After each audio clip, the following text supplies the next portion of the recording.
Hello and welcome to the Gastric Health Show. My name is Dawn Boxall, and this week's topic is 5 tips to minimize cravings after bariatric surgery.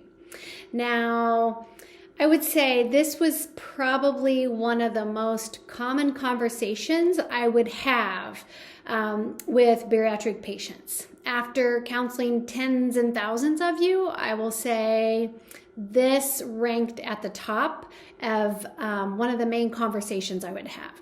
That many of you felt very confused and frustrated because you experienced most of your cravings, for some, all of your cravings, but I would say the majority of you had most of your cravings kind of quietly go away right after bariatric surgery. And this was fabulous. And then as months and years went on, many experienced those cravings return. So in essence, some of them, some of you will experience an increase in cravings kind of in an extreme way. And really nothing will resolve them until you indulge. And you know that it's holding you back from your health goals. So, for example, some of you may have experienced your diabetes returning, and you may have needed to restart medications. So, you feel concerned. You feel like you're stuck in a vicious cycle. So my hopes for this conversation is to offer some tips that can help minimize or maybe even resolve these cravings enough to help you reach your ultimate health goals. So I think let's kind of dig into some of this, and hopefully you can take away some new strategies to implement. But I do want to preface this with there are individuals with genetic SNPs that fall in the addiction category, and cravings, hunger, appetite are pretty complicated.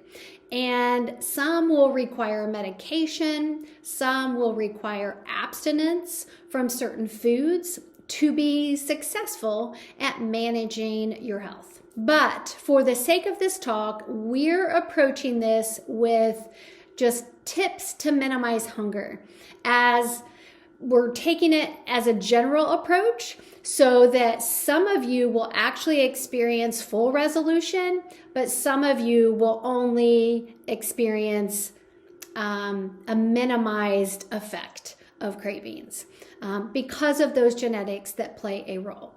And since we don't know everyone's genetics, I want to offer all of you options so you can make informed choices. And it can kind of help you stay motivated to kind of stay the course until you resolve them or get them in a better place that it's manageable, it's doable in your life.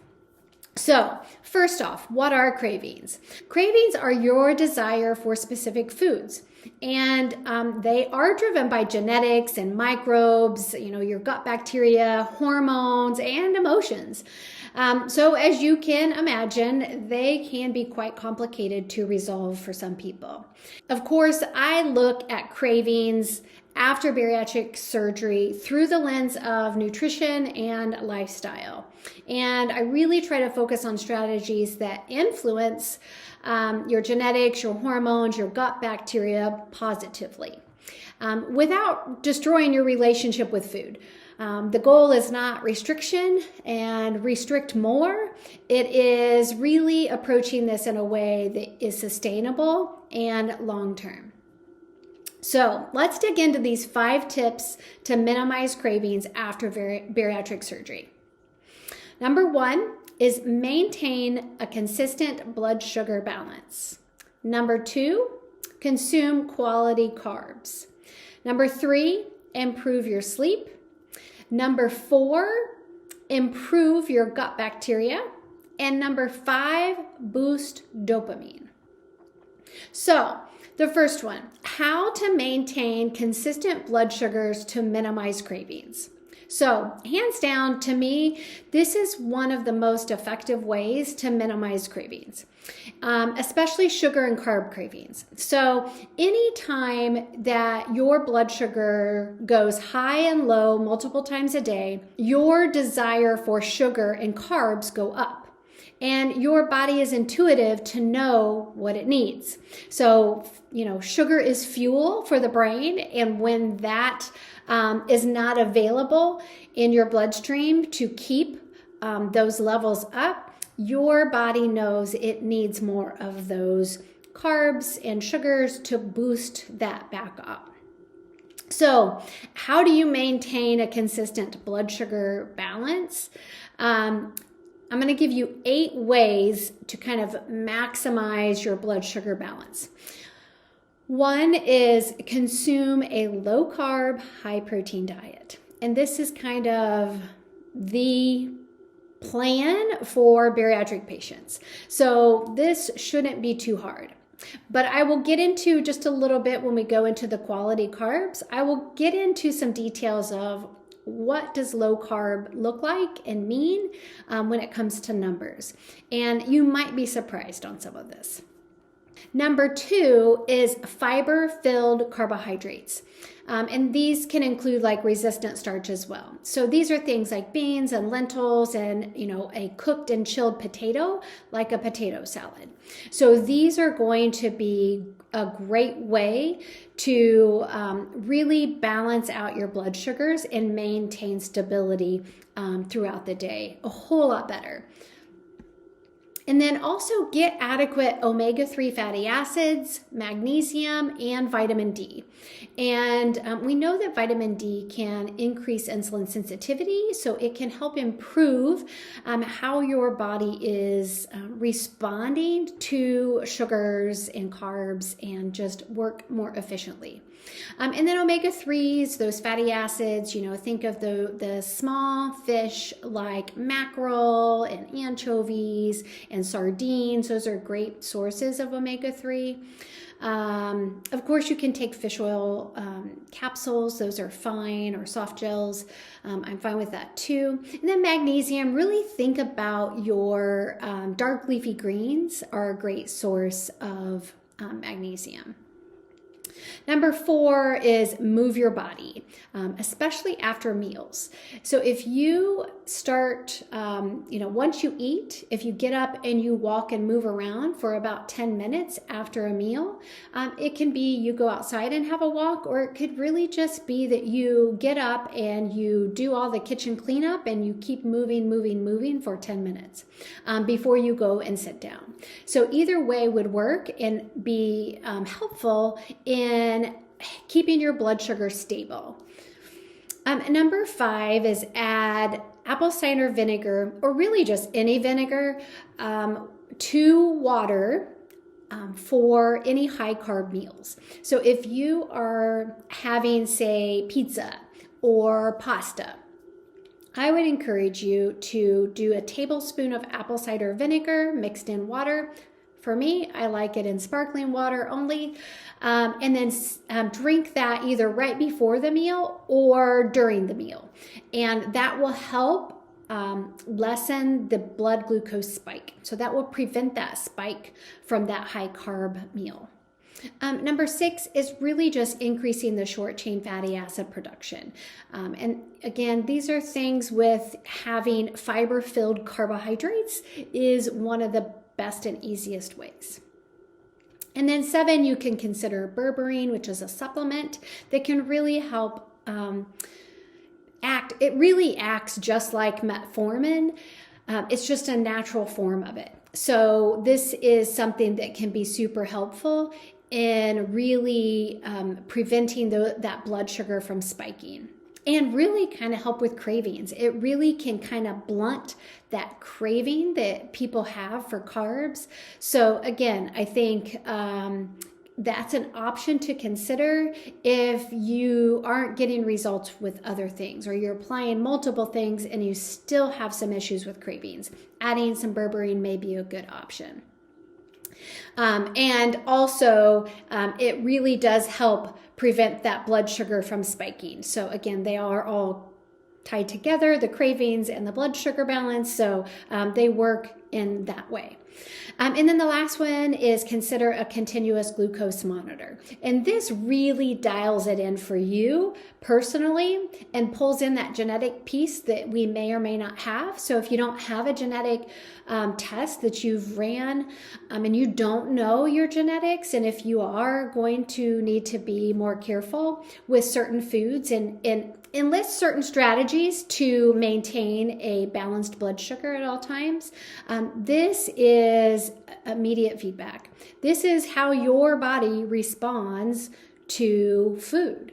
And if you want to optimize your food relationship, this is one easy way to do that, because this will really highlight and show you how your body reacts to food.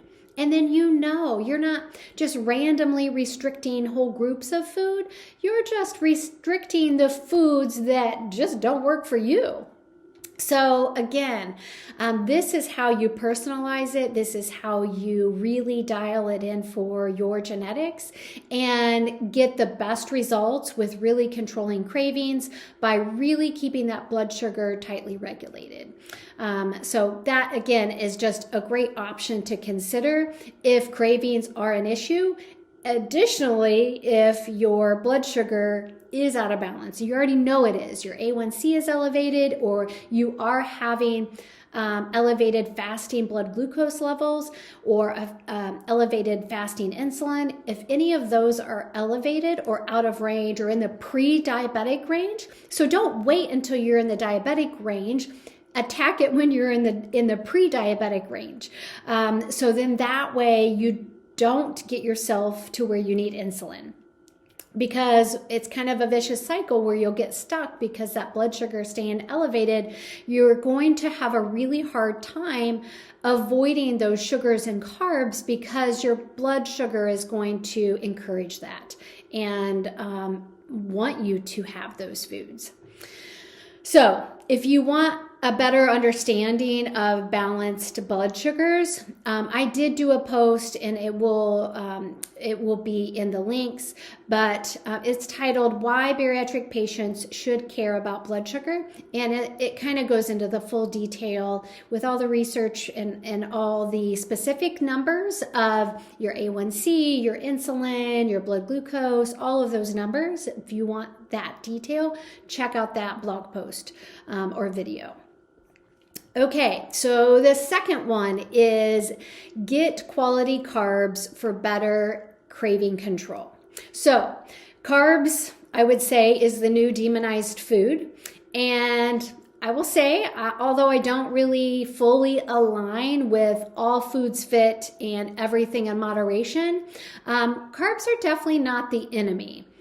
So we all know that a keto diet has been quite popular. And I would say we can say that not everyone truly needs to follow a ketogenic diet long term. And it's really not sustainable. Will it provide results? Absolutely. I do know that, many people who have followed a ketogenic diet have gotten results. But I also have patients that tried a ketogenic diet and they gained weight and they felt miserable. So again, that you have to work with a provider like myself who can really help you dial in what is best for you.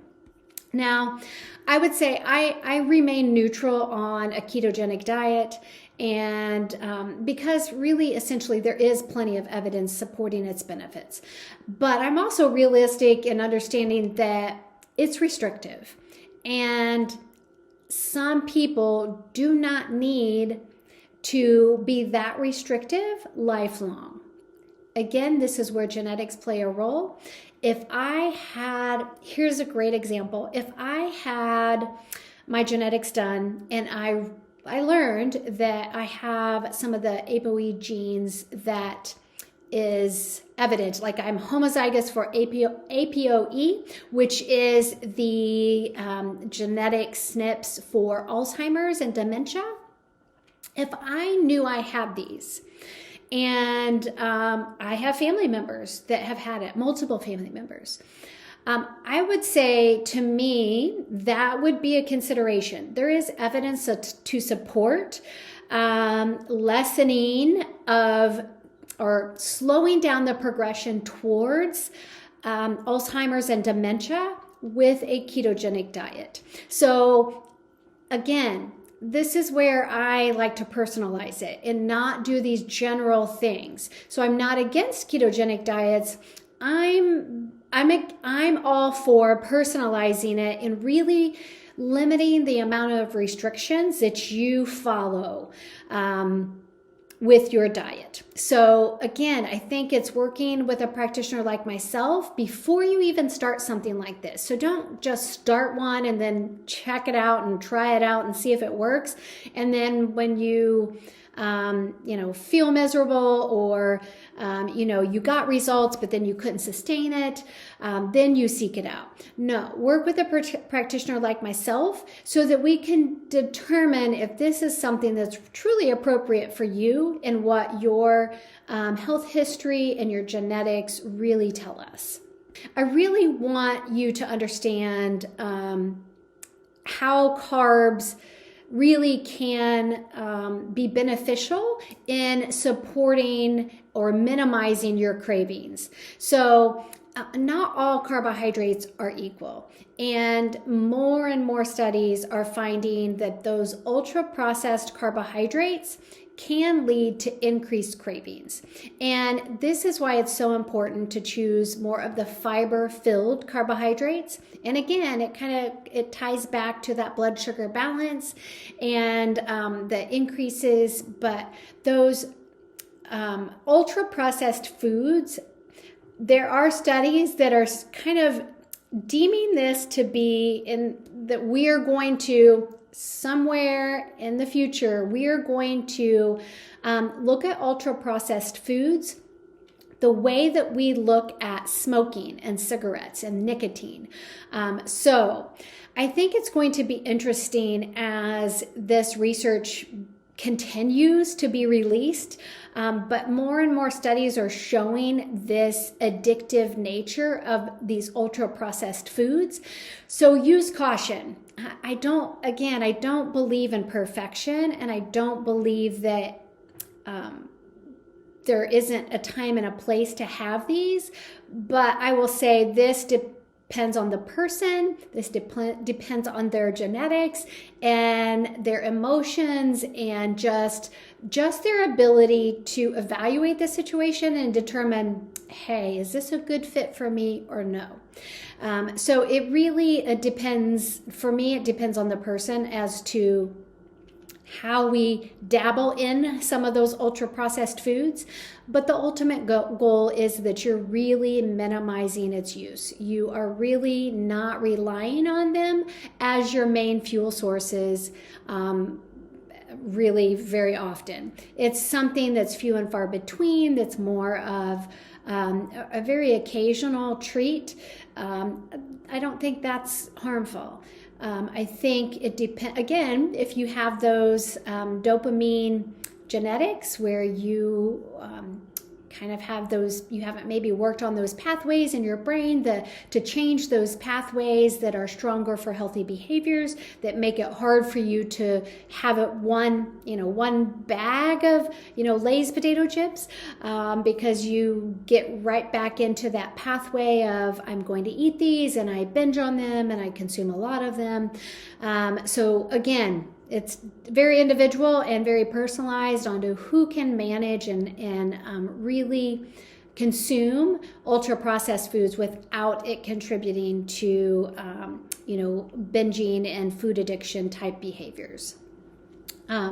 So I'm definitely all for low carbohydrate diets, and I do think we need to kind of normalize the amount of carbohydrates. Most of you will likely need to kind of maintain your cravings in a balanced way.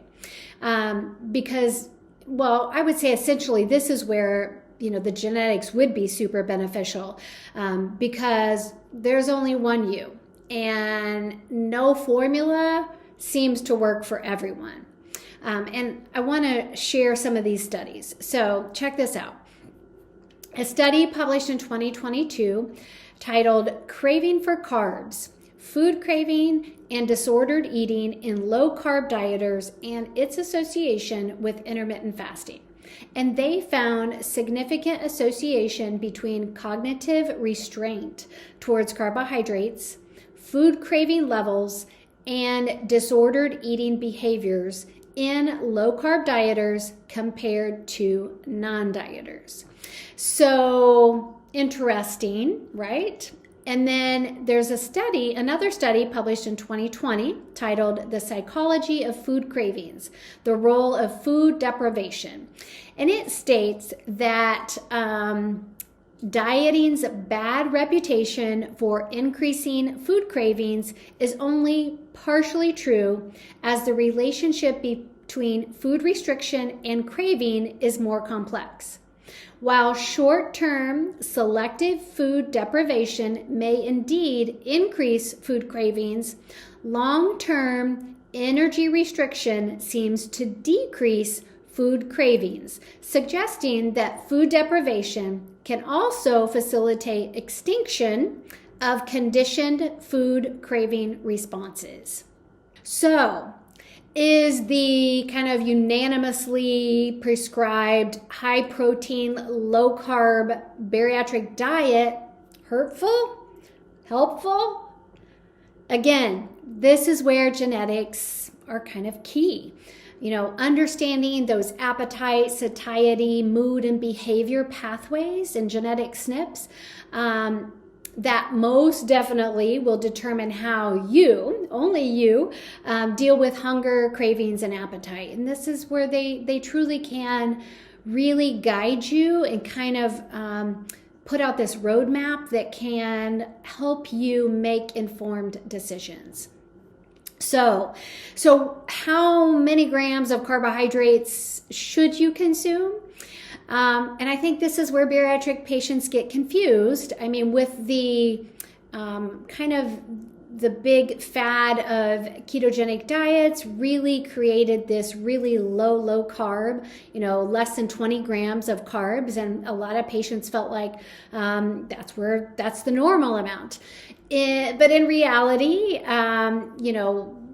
some learned that you could take that from 20 to 50 grams. But again, that's still very low. So for me, what I find to be a little bit more realistic, because I want your gut bacteria to help you. I want your blood glucose levels to be stable. And I want you to find a way to have a balanced approach that you're not restricting whole food groups and missing out on vital nutrients and vitamins and minerals that you will likely struggle to get otherwise. So I want you to understand that anything under 150 grams of carbohydrates is considered low carb. So what I usually find to hit when I'm making a plan for a patient, if I want to get adequate fiber, it's going to land somewhere between 75 to 120 grams of carbohydrates a day to hit all of the nutrients and fiber needs that you will need to sustain balanced blood sugars, balanced cravings, and good gut bacteria, good butyrate production, or good short-chain fatty acid production. It's going to take some of those fibers that only come from carbohydrates to really give you your ultimate health, help you hit your ultimate health goals. So I think if we could all normalize not being afraid of carbohydrates, but yet still follow a low carb plan, but maybe inch it up a little bit where you're closer to that 75 to 100, 125 grams of carbohydrates a day will be way better.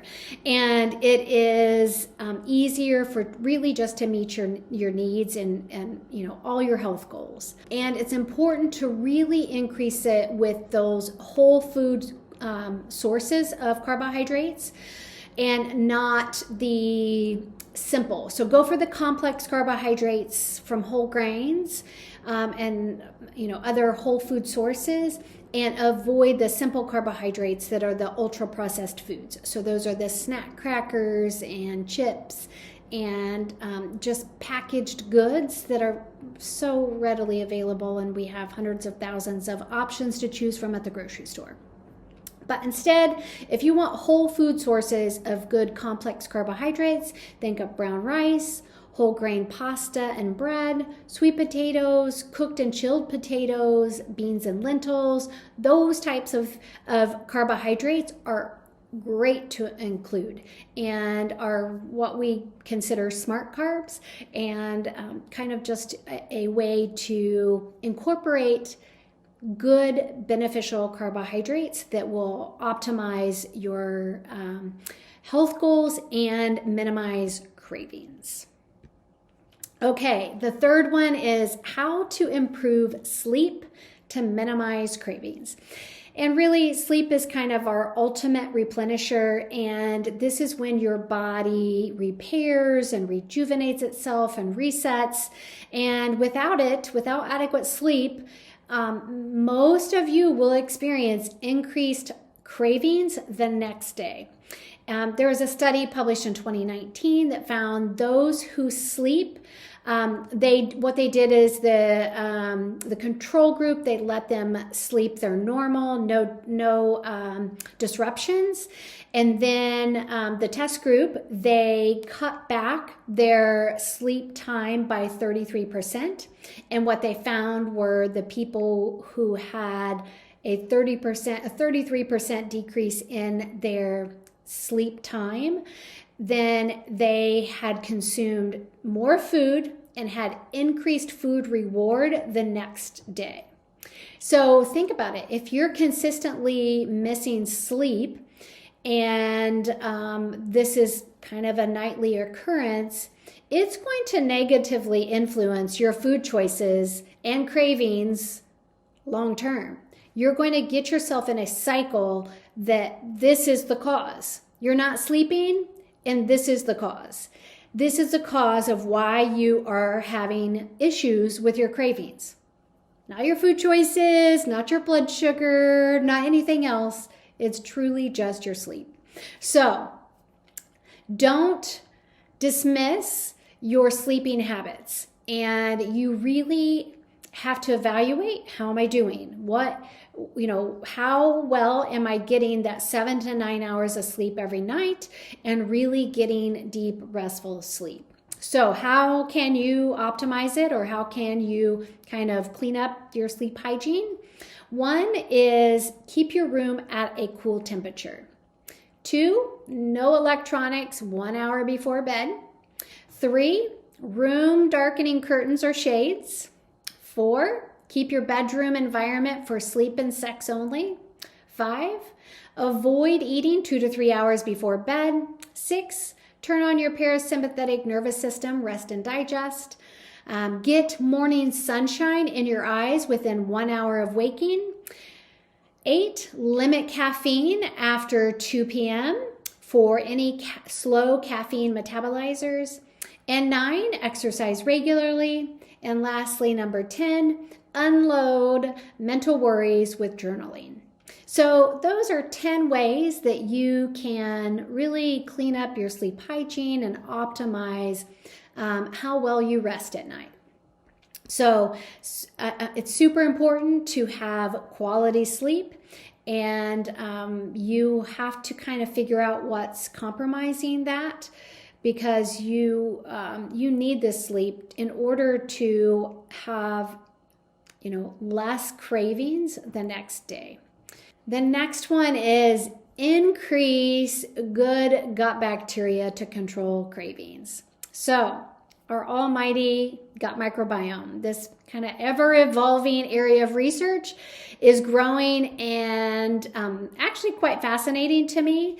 And it's very clear that the gut microbiome shifts are directly related to your weight loss outcomes, especially after bariatric surgery.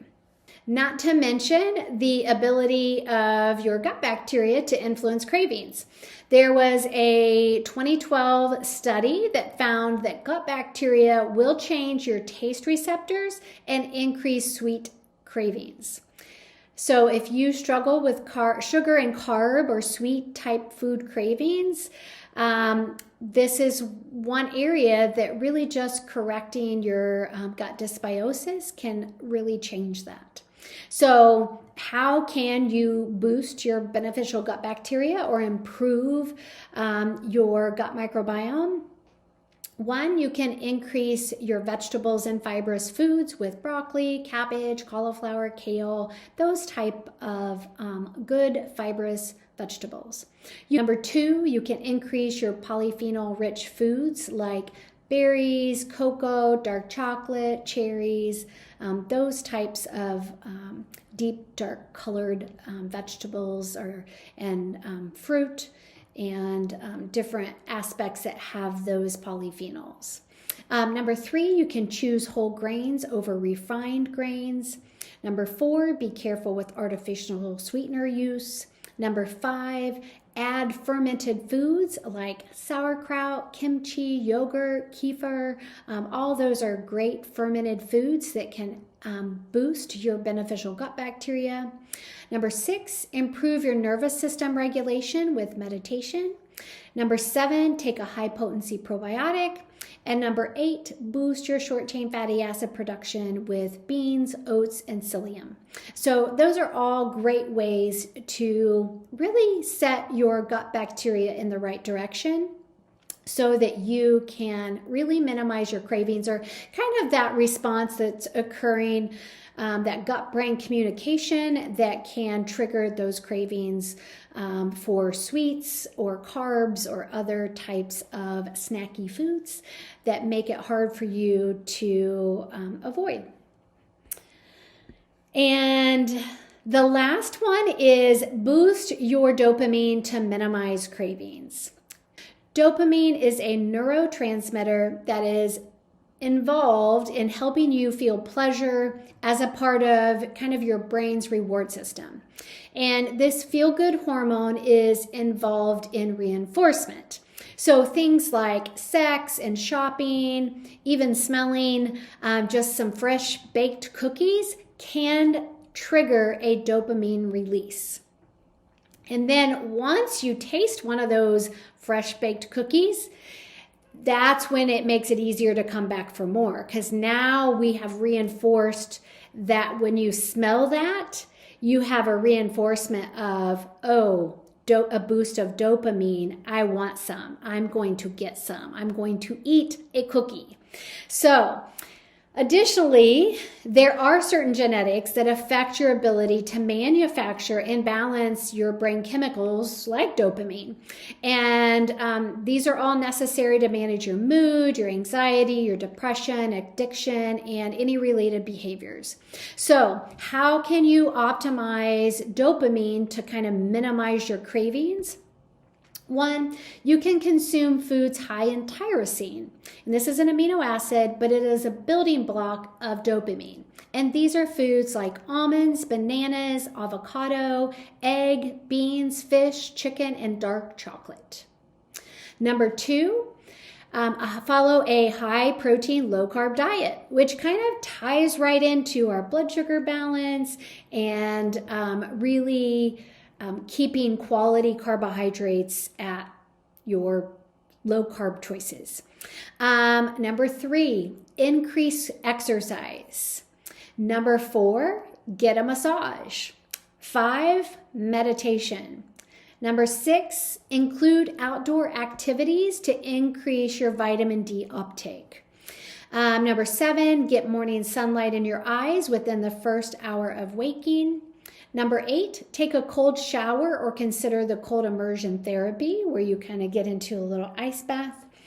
Number 9, complete an important task. So if you feel stuck doing something as minimal as completing a task that's been on your list that is in your brain and not going away or making you feel bad because you haven't done it, go complete it, and that will boost your dopamine. Organize your workspace. So if you feel overwhelmed and like, where do I begin? Pick one area, maybe like your desk, and organize it. Number 11, get adequate sleep. Number 12, listen to calming music.